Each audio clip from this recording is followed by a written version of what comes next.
Sheepwrecked by Jackie Moffat. Read by Patricia Gallimore. Foreword.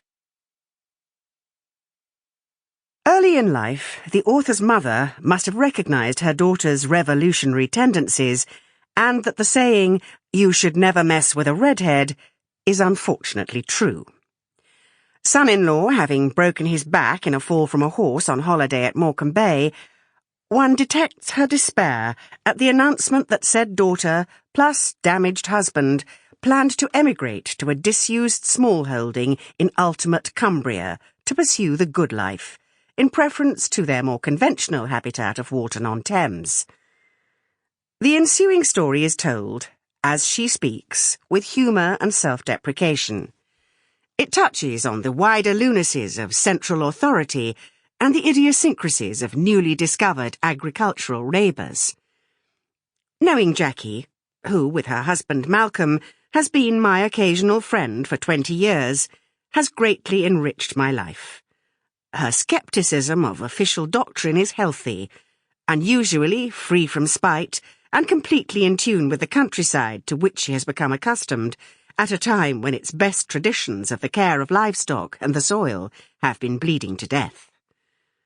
This book will encourage those who believe that if you have sufficient to live on, a roof over your head, and conviction about what you are doing, plain financial wealth in the purlieus of Walton-on-Thames is irrelevant. Jackie is a brave and beautiful woman, married to a man who has supported her through thick and thin, having learnt from his days in the police force that it is wise to come along quietly. The girl done good. Patrick Gordon Duff Pennington, Muncaster Castle, Ravenglass, Cumbria.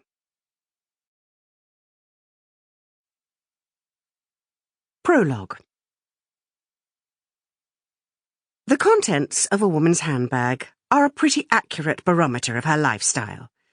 A quarter of a century ago, gosh, how time flies when you're enjoying yourself, mine contained a train season ticket, outrageously priced, keys, so handy for disfiguring muggers, various lipsticks, spare tights, and hairspray. Now, a quick rummage reveals a box of 100 illustrator rings for castrating lambs painlessly, orange so that you can see them in the long grass, and as far as the painless goes, well, you'd have to ask a tap lamb, really. Expect a high-octave reply.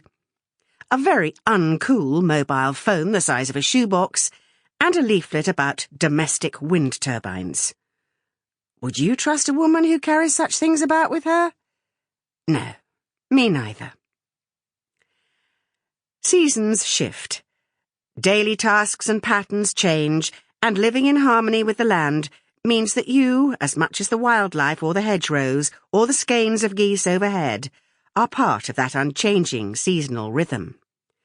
Nature calls the tune, and the countryman keeps time with her seasonal music. There's no option. Try telling snowdrops to come up in summer, or ewes to mate in spring. The man on the top deck of the Clapham omnibus, as he cruises the townscape, is not part of those changes in the same way as his country peers, and that is probably the biggest, most important difference between their parallel lives. It may also be the benefit of staying put in Clapham.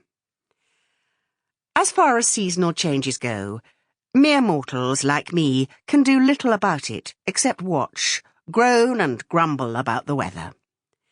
Here in Cumbria there is a joke, they have an odd sense of humour, Cumbrians, that we get 9 months of winter and 3 of bad weather.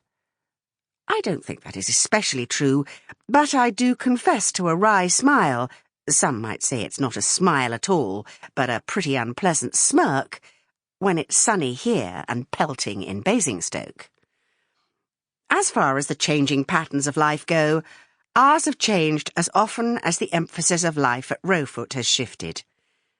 In the beginning, there was the word, and ours was construction, or deconstruction, as we concentrated on some sort or other of earth-moving enterprise, mostly inside the house.